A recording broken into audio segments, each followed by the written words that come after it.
Good morning. My name is Valerie Leonard. I'm the founder of Nonprofit Utopia. And as I indicated in my announcement, we're going to be talking about elements of a successful fund proposal. If you can bear with me, it sounds like I have a little feedback going on.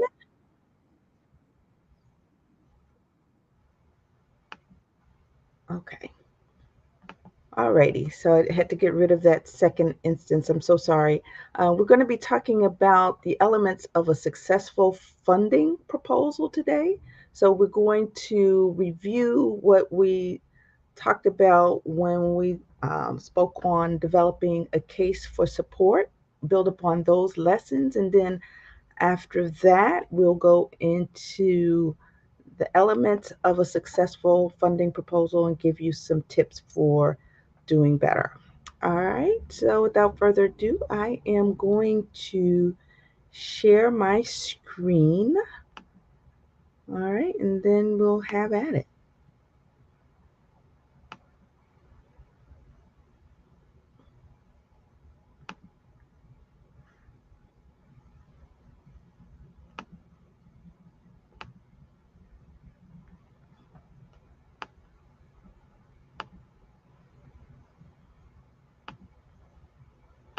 Alrighty, so again, we're going to be talking about the elements of a successful funding proposal. And as you may recall from our other presentation, we gave you an outline of what should go into your case for support. And I like to call the case for support the most important document almost never written. So often people want to get right into the groove of just writing proposals, but it really, really does help to take time to think about, who you are as an organization and why you're here and what it is you want to achieve. So this sample outline will help you do that. The first part is the history, and it's going to talk about the background of the organization, how you came to be, your mission, your vision, your core values, so that everything that you do from that point on will be in alignment with your mission, vision, and core values. All right. You should also have a section that speaks to the community needs assessment. And then ideally, you want the community needs assessment to be a standalone document, although almost no one does it. But I can assure you, once you do it as a standalone document, you will be much more thorough and you can just pull bits and pieces from that document to go into your case for support, to go into your proposals, to go into your strategic planning and program development process, etc. But at any rate, you want to study the issues of the community. And when I say study the issues of the community, you want to be specific to the issue that you're focusing on. So if you're in housing and housing is all you do, you're going to look at the community from the lens of a housing developer. What are some of the needs for housing in the community? You're not going to focus on your needs as an organization unless you're focusing on building your own capacity. Other than that, you're going to be looking at the issues of the community, the needs of the people. You want to be able to identify where gaps are in terms of affordable housing, market rate housing. And for those of you who are even doing luxury housing, you want to identify opportunities for that. But, more than likely, if you're working with me, you're going to be looking at affordable housing. What are some of the trends? Who are some of the players in the market? How do the trends impact the market? Who's doing the work? Who's doing it well? Who's doing it not so well? Even if everybody's doing the work well, there's still going to be some gaps. All right, given what you know about the community, then you set your goals and objectives, right? What do you want to achieve based on what you know? And then after that, you want to articulate a vision. And actually, your vision might come before your goals and objectives because it's a very aspirational um, statement about what you want to change. So, for example, your goal or your vision may be to eradicate poverty. Your vision is there will be no more hungry people in the community. Every child can read, that kind of statement, right? After that, you talk about your programs and services. Describe each one of the programs and services, what it is that you're trying to achieve so that, again, you can come to this one document or this one set of documents in a single area and pull information from time to time as you respond to proposals. And then you want to speak to the impact, right? You don't want to just have programs and services. You want to be able to have impact on the people, impact on the community. So when we talk about impact, we're talking about change, not just year over year change. Impact usually speaks to change over 5 years or more. All right. So when the community looks to you, they're going to be looking at, what is it that you're doing for me? How is my life going to change? Not how is it going to change, just for a moment, but over the long term. All right. And then your fundraising goal. What is going to be your goal overall? And your fundraising goal is probably going to be a little bit different from the goal for your proposal. Your fundraising goal is going to be the goal for the whole organization, right? Whereas your uh, your budget for a specific proposal might be a part of that overall fundraising goal. All right. So when it comes to tips for writing the case for support, many of these tips are very similar to what you'll find when we talk about tips for writing your proposal. You really, really want to make sure you have at your fingertips these types of documents. You want to have annual reports so you can speak to highlights of what you've been able to achieve. Your annual reports will also speak to the people in your organization, some of your clients, and what their lives have been like and how you've been able to affect change.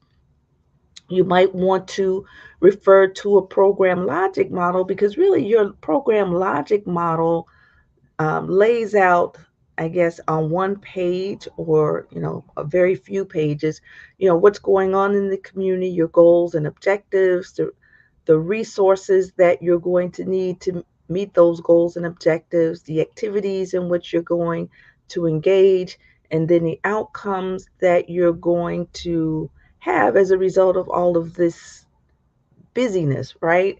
And then it's going to lay out the outcomes. What's going to change in the first year, what's going to change for the next 1 to 5 years, what's going to change in the long term. And it really helps to go through that process as you can become much more intentional about your uh, case for support as well as for your proposals. All right. You should have at your fingertips any needs assessments that you've written. Even if you don't have a standalone needs assessment, if you have a set of proposals that you've written and you've described the needs there, you need to have those handy so that you can pull together key information to go into your case for support. You should also have at your fingertips the marketing materials, the collateral materials, because you want to make sure that your case for support is consistent with the messages that you've been putting out there, right? And you also want to make sure that as you develop your case for support, you're not just speaking to needs, right? We know what people need, but you also want to speak to the demand, right? Which is even more powerful. Not only do people need what you have, but they're willing to spend some time, and on a sliding scale, they're willing to spend some money, right? But you also want to make sure that whatever your messages are in those marketing materials are also the same messages in your case for support and vice versa. All right, you want to have at your fingertips program evaluations or any assessments. If you have not gone through the evaluation process, make sure you have some way of documenting that your program actually had some sort of impact on the clients that you serve and on the community. If you have grants already, make sure you have your monitoring reports so that you can really have at your fingertips the impact that you've made, and the successes that you have, and make sure again that what you're reporting to your funders is consistent with what you're putting in this case for support. You want to also have your board contact list and your bios, because you want to have a section in there that speaks to the capabilities of your board, right? You also want to have budgets. You want to have a budget for the organization as well as the individual budgets for your programs, so that you can articulate how much money it is that you need, right? Articulate, we've got X number, wait, we need X number of dollars. We have Y number of dollars. We still have Z more dollars to raise. And, you can articulate that in your fundraising plan, right? And you can also begin to fill in the gaps using your proposal. All right. You should also have your mission statements, your vision statement, your fundraising plans, your strategic plans, your capital plans and budgets. So, your capital plans and budgets are going to be different from your program plans and budgets, and they're going to be different from your organizational operating budgets. Your operating budgets are, basically how much money it costs for you to run everything except for your programs, right? So it's going to be staff that's not necessarily associated with any program. Is going to be, the cost of, keeping your doors open, right? Your capital plans and budgets, those are going to be related to equipment that you will have, for more than a year. It'll also be related to buildings and grounds, right? And your technology that you'll have for more than a year. And those are not the same as your program budget. Your program budgets are going to be the budgets for running specific programs. And if you're doing a capital expansion project, you're going to be focused on, getting drawings and any other similar plans, your architectural drawings, your engineering drawings, your reports from engineers, et cetera, et cetera. All right. So again, after you have all of that stuff at your fingertips, the documents that you're going to really focus on are going to be your mission and vision and core values, your strategic plans, programs and services, operational budgets, and program budgets. All right, another tip is to make sure you're not doing this in a vacuum. The same is true for, your proposal writing. So for developing your case for support as well as your proposal. So remember, your case for support, this is going to be a centralized repository of information, if you would, and you'll refer to this case for support as you write your proposal. So when you do that case for support, you're necessarily going to have to engage key stakeholders. You're going to engage your board members. Why do you engage your board members? Because your board members have a fiduciary responsibility for making sure that everything is running properly. So they're legally responsible for everything that goes on in the organization. They're responsible for raising funds. They're responsible for good stewardship. So they need to be involved not only in the proposal writing process and your fundraising process, but developing your case for support. Your executive director who manages, the day-to-day operations should be involved. Your CFO should be involved. Your chief operating officer, if you have one, your program staff, and your fundraising and development staff. So all of these people need to be engaged in developing the case for support as well as for developing every proposal. Why? Because you want to make sure that it takes into account differing perspectives.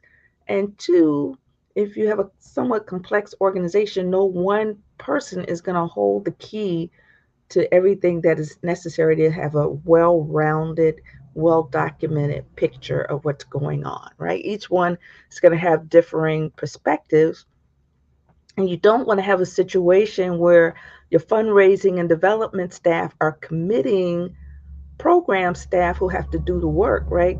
To things that, are very unrealistic. You need your finance people to tweak the numbers and also to keep everybody grounded. But you don't want to have a situation where your CFO or your chief financial officer is the one who has the final say, because it's not their job necessarily to run the program. So they're not necessarily going to have the same perspective or the same vision. They're counting, the bottom line and the impact to the bottom line. So they're not going to have the same perspective as people who are actually running the program.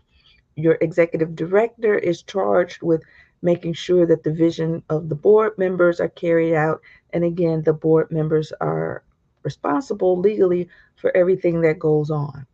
All right, so having laid that background, we want to share the elements of successful funding proposals. First of all, you need a statement of need or problem statement. So, again, you're going to be looking at the community from your perspective. If your organization focuses on housing, you're going to be looking at the community from the perspective of a housing developer or a housing counselor. If you are dealing with youth, then you're going to be focusing on the community from the perspective of what's happening with the youth and so on and so on. So you clearly want to talk about, where the community is located.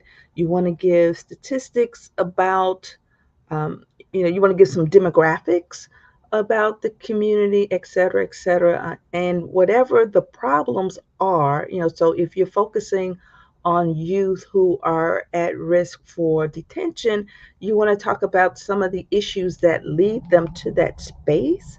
You want to talk about some of the other people who are doing that. This is not the area where you talk about yourself and your solution. You want to talk about what's going on in the community, what the problems are, who's facing those problems, who's already dealing with the issues. And despite the fact that people are in the community dealing with the issues, there still are some gaps. It's not to say that the people who are doing the job are ineffective. It's to say that sometimes these problems can be so overwhelming that no one or two organizations can do it. And despite the fact that, you might have enough services for, segment X, Y, or Z, there still may be some gaps for segments A, B, and C. So you're going to use this as an opportunity to look at who's being served and who is not being served, despite the fact that there are services being provided. And you'll use that information too to describe the rationale for selecting your target. So you're going to collect the data from public sources, such as census.gov. If you're working with schools, you'll want to work with your school district, look at some of the statistics they may have. If you are working in community development, you might want to talk to your city or town, talk to the folks who are doing community planning, and they can give you data on your specific community. And it begins to get really, really powerful when you do your own research, do your own surveys of the people who are impacted, and then you can bring perspectives that are unique and, bring all of that together to create a story, right, of the need. And then you want to couch these needs not so much from a deficit perspective, but despite the fact that this could be an impoverished community, there are many, many assets within the people that they possess, as well as the physical assets and economic assets of the community. So you want to bring those into the description as well.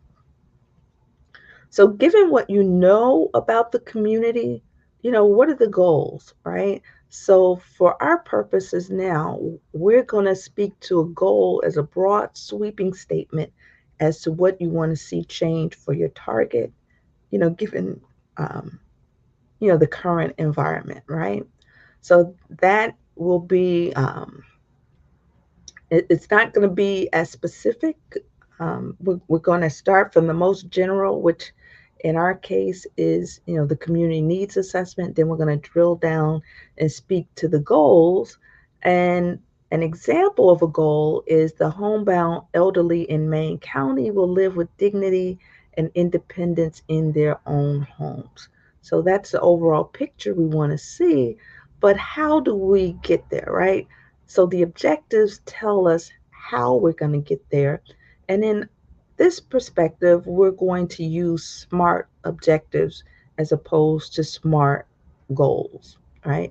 So the goals are the overall thing that we want to see happen. The objectives are going to be a little bit more narrow. They're going to tell us how we're going to get there. Our objectives are going to be SMART, meaning they're going to be specific, they're going to be measurable, they're going to be achievable, and achievable for one organization may be different from what's achievable in another organization. We always have to look at our own skills and capacity, right?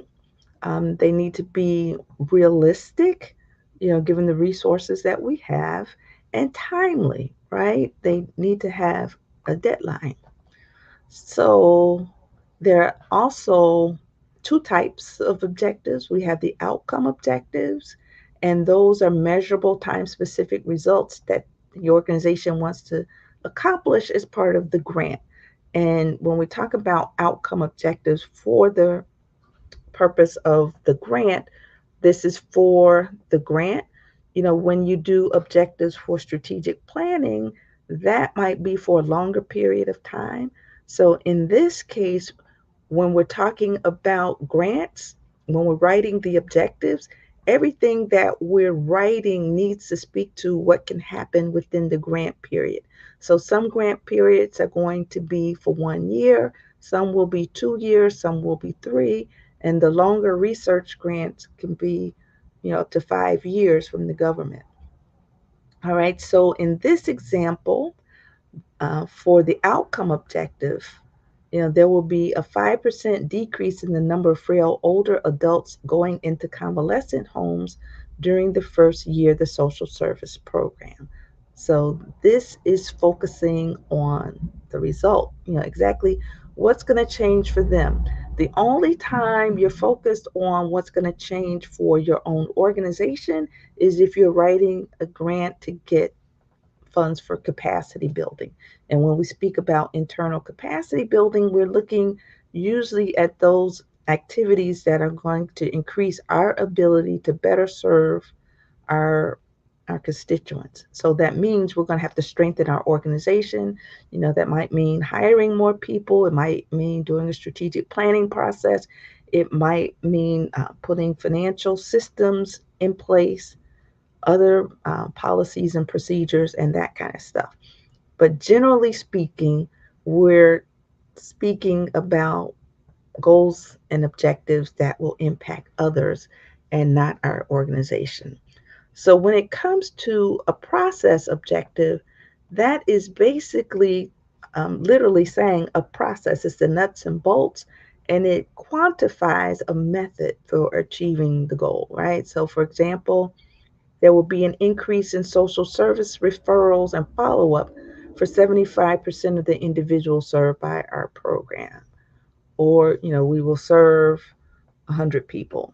And let me caution you, you need to have a mixture of process objectives as as well as your outcome objectives. If you have all process objectives, I can tell you from experience, if the only type of objectives you have are process, you can literally reach all of your goals, all of your objectives, but not make one hill of beans of change because you weren't intentional about it. That's the worst feeling in the world, to hit all your numbers and look around and see that you've not made any change. So to make sure that doesn't happen to you, make sure you have a healthy balance of outcomes as well as outcome objectives as well as process objectives.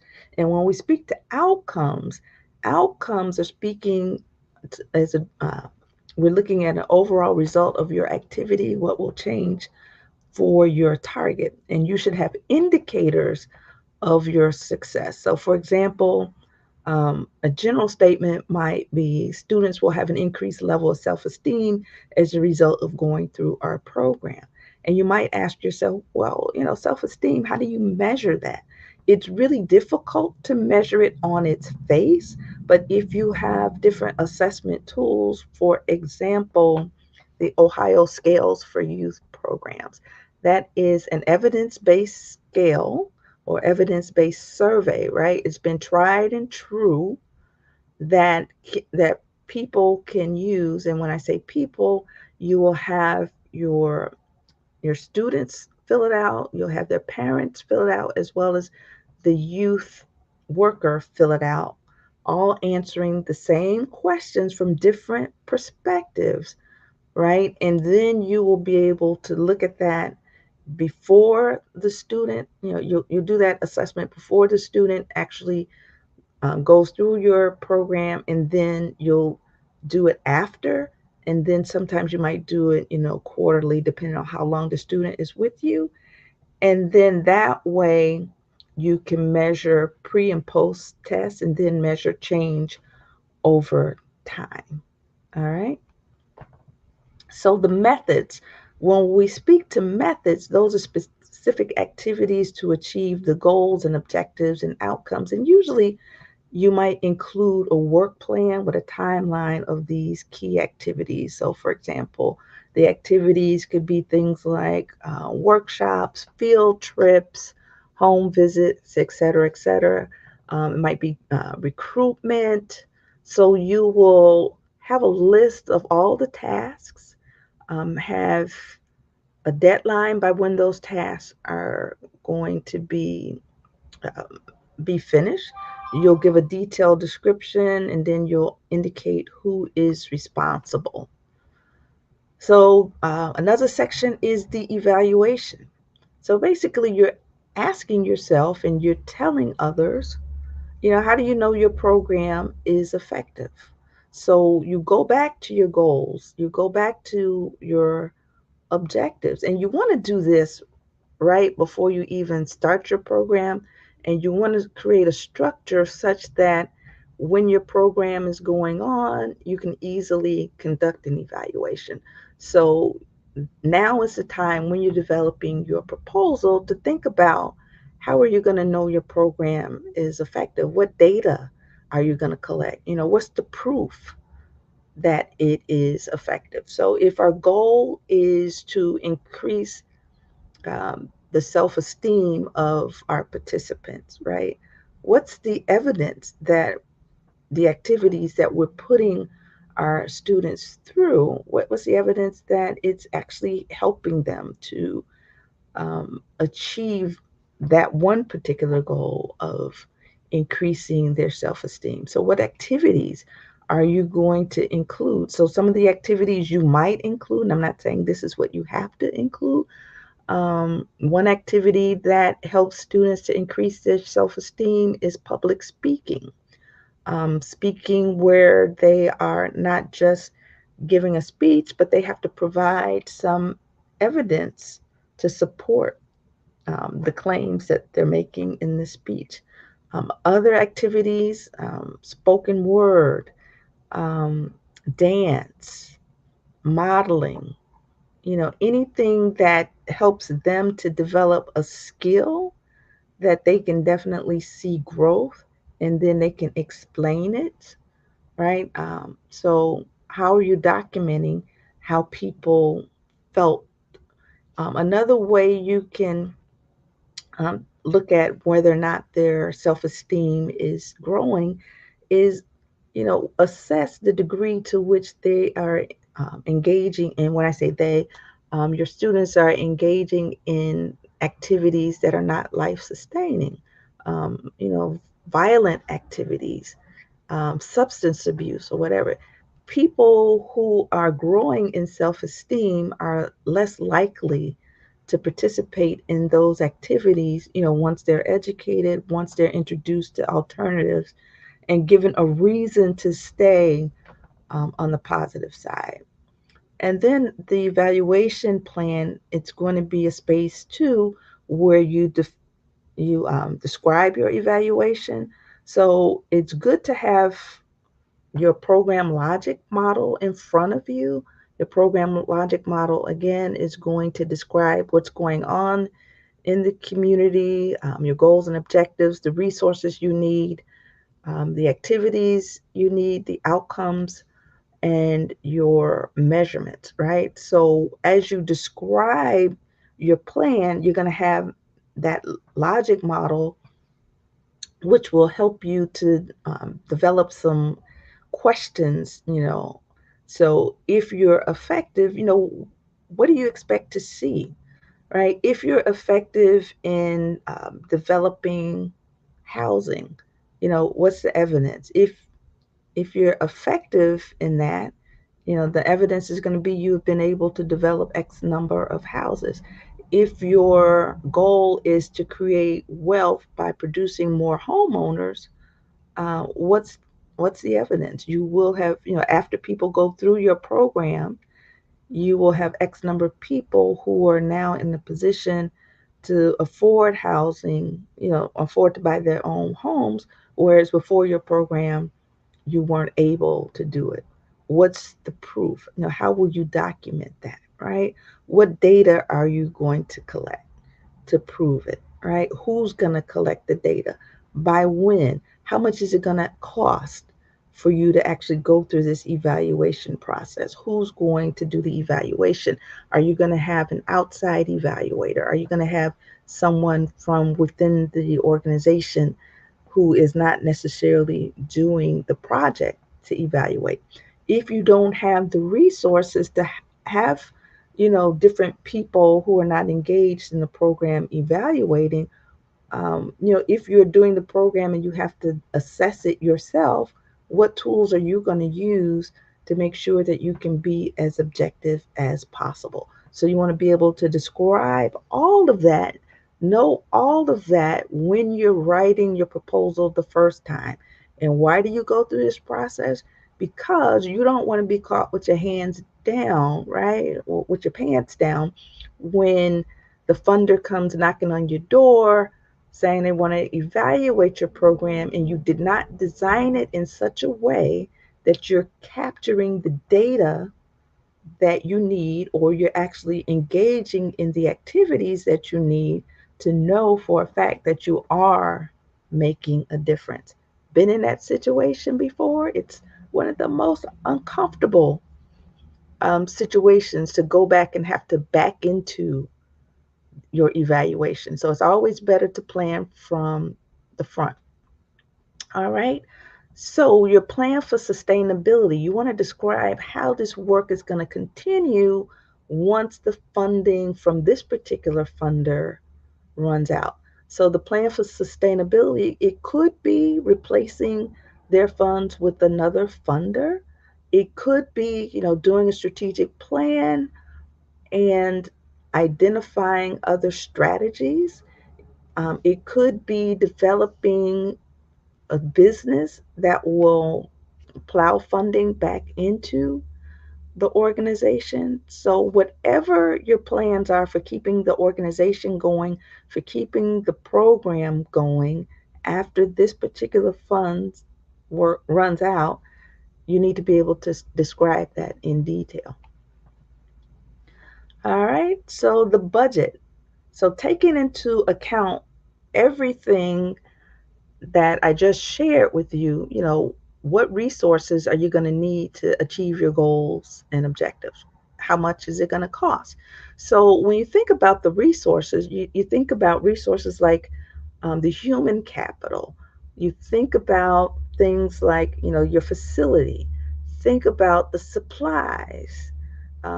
If you have to do any marketing. So think about how much all of that stuff, what activities, think about the workshops. How much is it going to cost for you to put those workshops on? That's why it's important to develop your program logic model and look at this picture, so to speak, and that will help you to develop a much more um, accurate budget, so to speak. because you minimize the chances of your leaving something out, right? So you want to also not only give an estimate of these costs, but you want to be able to document these costs to the best of your ability. So do searches on Google, on Amazon for the prices of these things. Do searches for and when I say Amazon, that's for things like your office supplies. When it comes to hiring, you want to make sure that you're hiring people within a certain market. So do your homework to find out how much the average position pays for an organization of your size. All right, so now we're going to talk about some tips that I have found and others have found to be very effective in strengthening your proposals. The first tip is you want to be able to use a strength based or an asset based approach versus focusing on deficits. So if you are working with, say, returning citizens, ex offenders, um, at risk youth, our tendency, or even working with people who are living in poverty, our tendency is to look at the target that we're trying to help, look at them with pity, and think of how we can help these people. Oh, woe is them, right? How do we help them? Instead, we need to look at the strengths that each individual has, look at the skills that they already possess, look at the assets in the community, look at all the good things in the community. So, looking at their skill sets, looking at the institutions, looking at the people, looking at the organizations in the community that are already positioned to help you achieve those goals and objectives, which is to bring about positive change in the people and the community. And when you describe the people, again, don't describe them from a position of weakness or a deficit, but focus on what they already bring to the table to solve their own problems. Your organization is just serving as a catalyst to help them solve the problems. Tip number two, meet with the program officer, so this could be with the foundation, it could be with the government entity, whoever is running that program. Make sure you meet with them, call them over the phone with any questions, and attend the technical assistance sessions before submitting the proposal. And it's really important to attend the technical assistance sessions because 9 times out of 10, if you're anything like me, the very thing that is bugging you is the very thing that they covered in the assistance session that you did not attend, and you don't have time to go back and ask them the question. Why? Because either the time has run out for you to submit the proposal, or the time has run out for you to submit your questions. Tip number three, as I indicated before, use a team approach. You want to use a team approach because no one person from the organization has all the answers, right? The people who run the program could benefit from having team members who write the proposals. They could benefit from the finance department. They could benefit, obviously, from the executive directors, bird's eye view. They could benefit from the board members' bird's eye view and their perspective, um, from their own network and their own experience. So you want to make sure all of that comes into play when you're writing the proposal.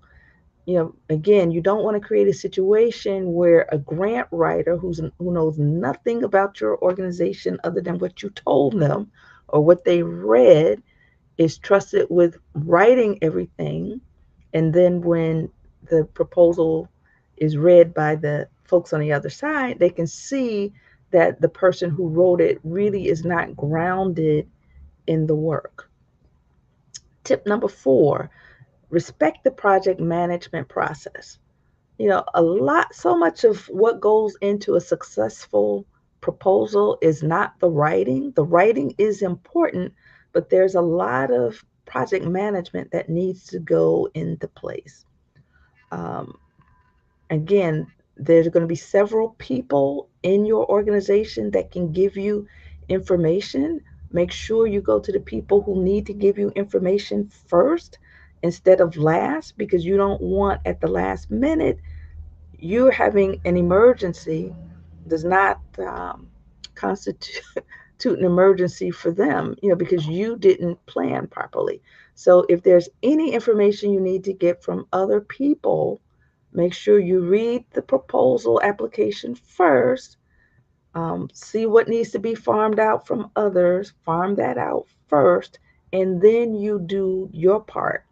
Make sure too that the people who are helping you have the information that they need so that they can help you. You make sure that you check up on them.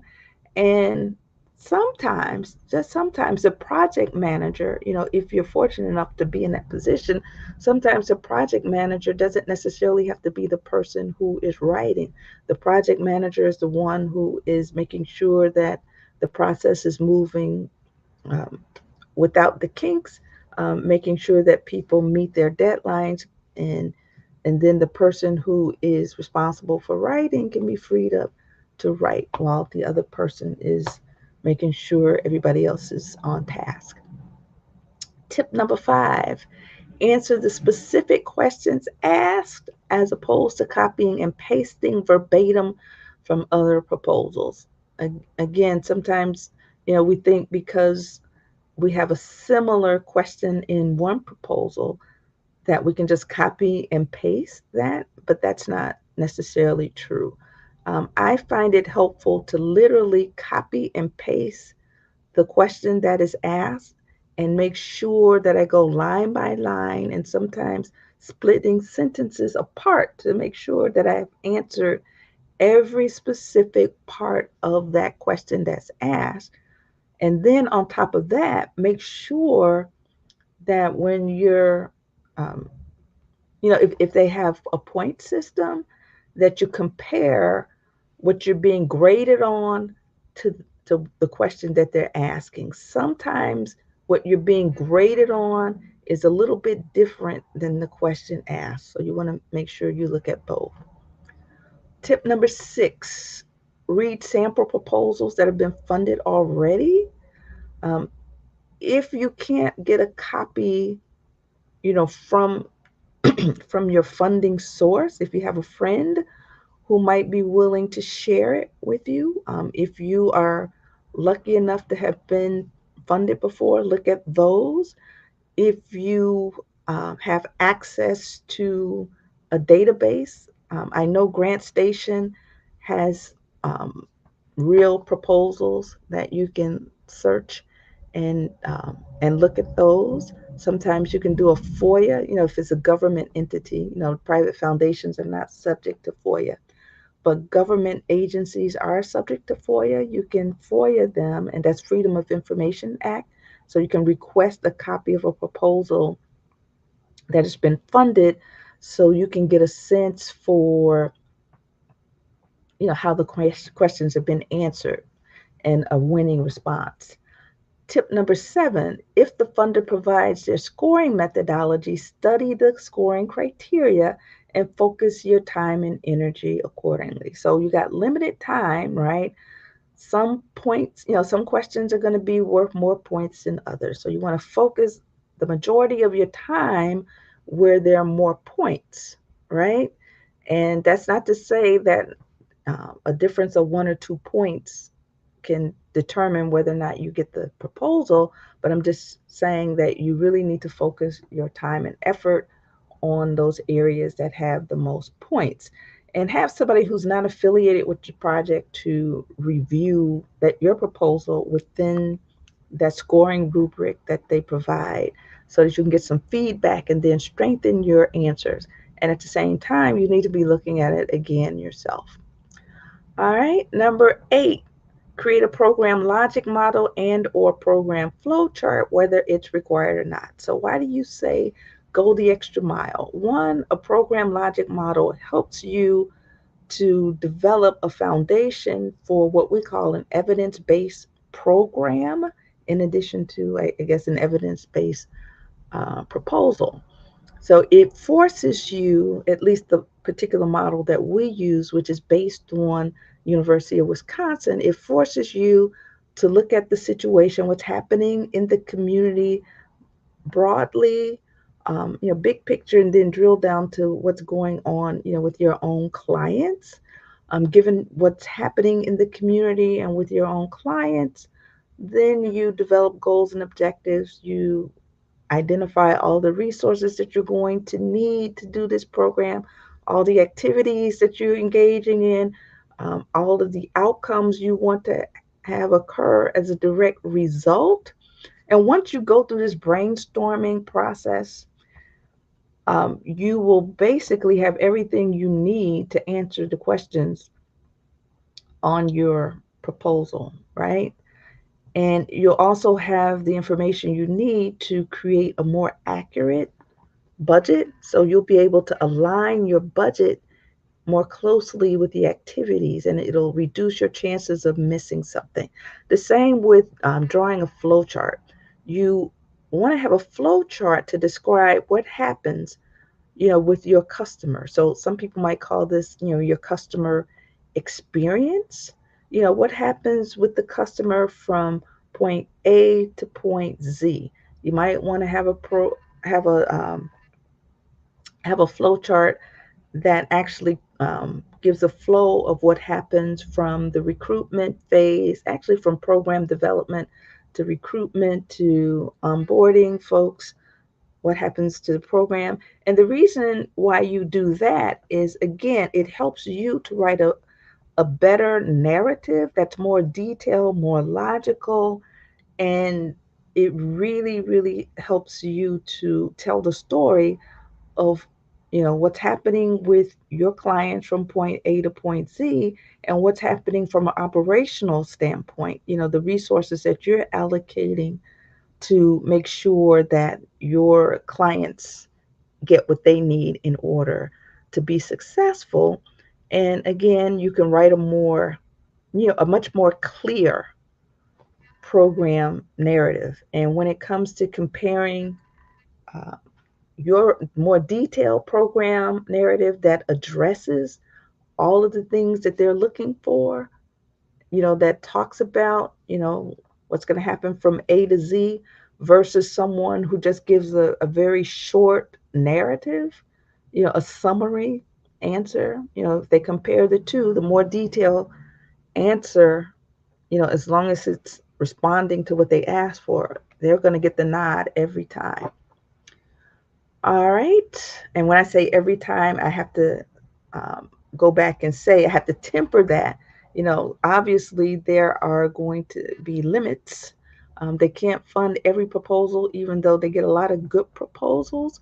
But if it comes down to the wire and they have to choose, have to have a cutoff point, the cutoff is probably going to include those more detailed narratives versus the narratives that didn't really fully answer the question. Tip number 9, develop a theory of change, whether it's required or not. Why do I say that? Because you want to get in the habit of developing evidence-based programs, right? And evidence-based programs are they're based in what's going on in the community. So you're identifying problems in the community and you are giving a hypothesis of what you think will be necessary to make a change. So as you develop your program, as you develop your proposal, you're thinking about those interventions that are actually going to make a difference, right? So again, the process can be very, very competitive when it comes to looking at a proposal that's merely describing a process versus a proposal that's describing a process and how they're going to make a change in the lives of the people.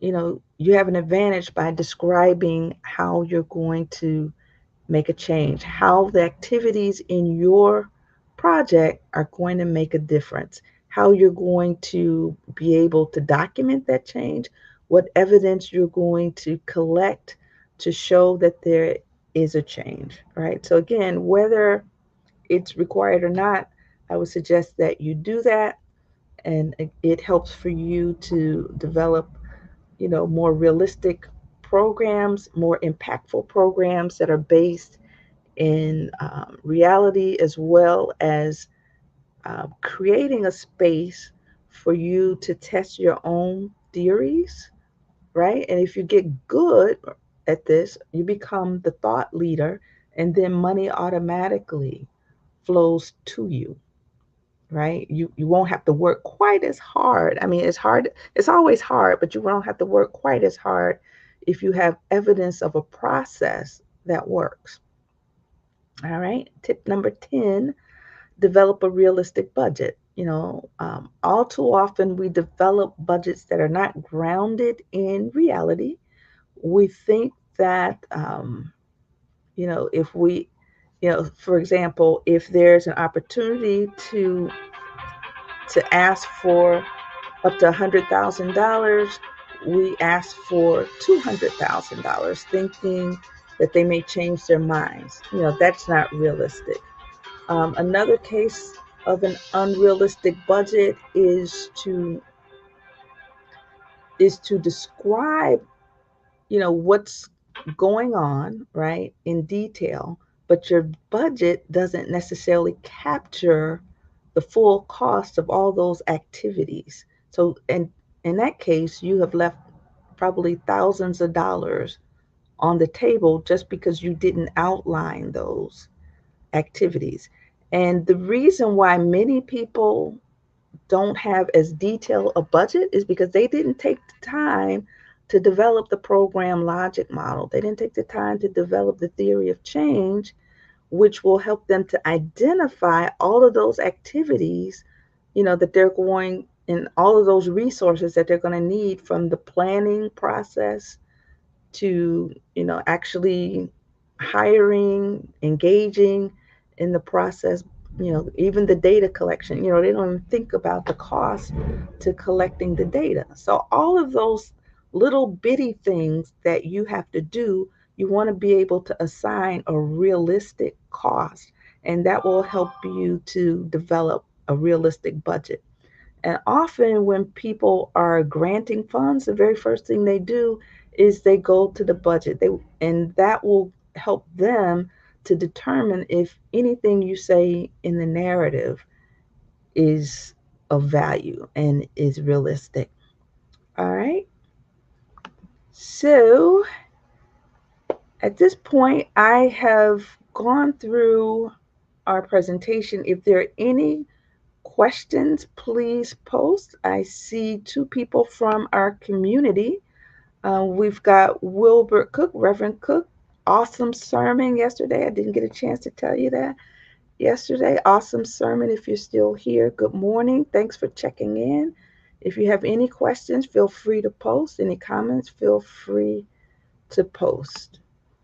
We have James Davis, another member. Good morning. Good morning. Thank you so much. You've been in regular attendance at our events. I want to say thank you so much for being a valued member, and all of our members are valued. You're very engaged. And I want to also congratulate Reverend Cook. He is also one of our graduates from our R3 Capacity Building and Beyond program, where he has gone through a series of workshops to build the capacity of his organization.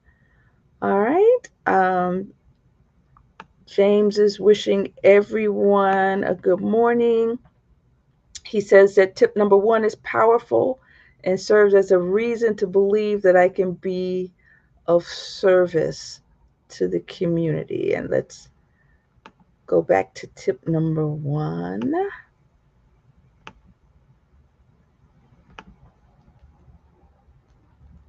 Hold on. Tip number 1, use a strength-based or asset-based approach versus focusing on deficits. And that's something it's easy to overlook because we want to be helpers, right? And sometimes in being helpers, we are being very patronizing and not And we're crippling people. They never develop their leadership, they never develop the true skills. We teach them to be dependent on us, and we really don't want that, right? Focus on capacity building. As capacity builders, as people who focus on building capacities of individuals as well as organizations, it's our job to work ourselves out of a job. All right. We're trying to pass on knowledge and skills to others. All right. Thank you so much, James. All the tips were great. All right. Are there any more questions?